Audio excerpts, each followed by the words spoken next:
Hi everybody, welcome to Caketastic Cakes. It's Jen and I'm going to show you how to make a cute lumberjack plaid cake. Alright, just like before, if you guys need any tools or supplies that you see me use, I have a list in the description below that you can take a look at. Alright, now I started out with my cake. I made a cake. I covered it in red fondant, and as you can see, I just put a little black band around the bottom just to kind of finish off the bottom, give it some edging. I'm taking that same black, this is all fondant now, not gum paste. I'm taking the same fondant and I'm making two big thick pieces. It's the same thickness as the band at the bottom, and I'm going to make two long pieces that go straight up, and those are going to become suspenders because my plaid cake, the idea is the cake is a person wearing a plaid shirt with the bottom of like a sweater kind of and suspenders, and we'll have buttons and a bow tie. If you're not going to be doing these suspenders, then just of course skip this part. Real easy, right? I'm using my knife to make lines up and down on the band that I put around the bottom. Again, just to kind of give it the idea of like the edge of a sweater or something, just to make it stand out a little bit differently. This creamy color I'm using here is going to be my buttons. I rolled it out, not too thick, not too thin either, in between, just right. I made it Goldilocks thick. And I used my big circles, cut out two circles, and I'm using the one size down circle, and then I turned it upside down to use the little finger grip part and pressed marks into it to make kind of the ring of a button. I'm using the back of my paintbrush right there to make 4 dots in the center, and boom, buttons, people. You don't need molds, you don't need anything. You just need rings and a paintbrush. And those big buttons are going to go right at the bottom of my suspenders. Isn't that adorable? Okay, now I'm going to make 3 smaller buttons, same circles as before. I just made a smaller circle, found a next step down, turned it over, made the impression. I'm using my little pokey veining tool thing to make the buttons holes in the center this time. Again, just 4 of them in a nice little square. Moving on. All right.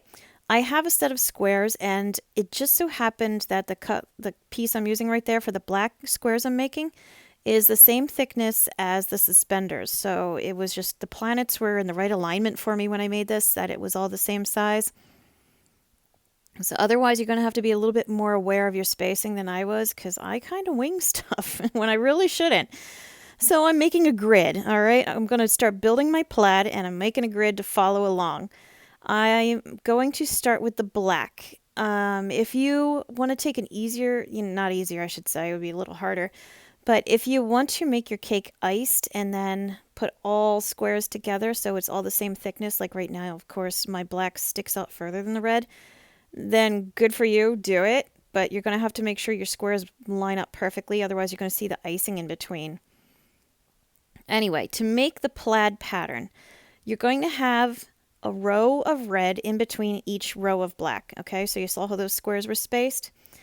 And then you're going to have a square of black and then a space, as you see, and then another square of black, and then a space, and so on and so forth. And so I put a few out just to kind of start me. Now I'm mapping out the rest of my cake, again, just making prints with this square cutter that I happen to have. If you don't have a square cutter, it's going to kind of suck because it's going to be a little more work, but, you can do it. Just find something to make a universal size for yourself. Okay, again, you saw the black and then the red to the left, and then the suspenders, and then a space where the red is, and then the black. And again, going above, you're going to have this black space red. It's always going to be black space red. Red space, black, red space. Okay. And now it's going to get a little more complicated because on that side there to the left, there's the black and then the suspender.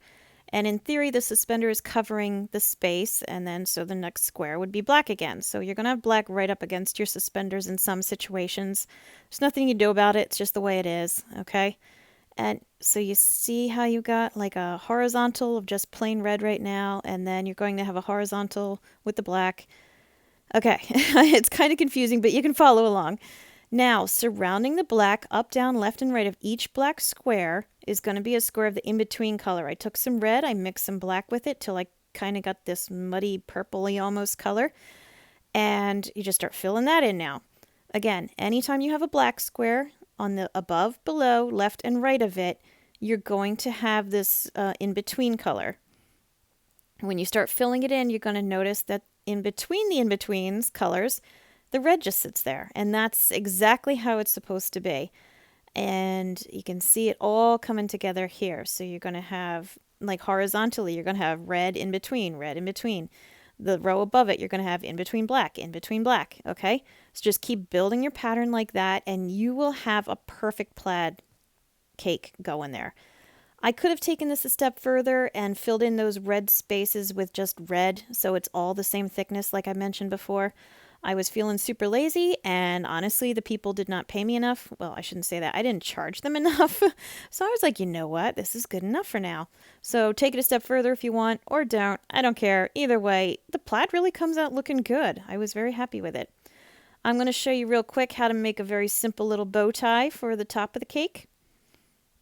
I rolled out my black. I've mentioned it before, I got some paint stirrers from like Lowe's or Home Depot. I think it's Home Depot. And I use those when I rolled out my gum paste in order to maintain the same level thickness. So I used those, rolled out this rectangle of black, and I'm just starting to carve away at it. You kind of want to go for like an hourglass shape or like a superhero mask kind of shape. So it's long and it's thin. It's not real fat. And at the ends, you're going to cut it flat and flip it over so it joins right there in the middle. You see? Poke the ends, the two ends in the center so it kind of bows in. Get it? Bows in.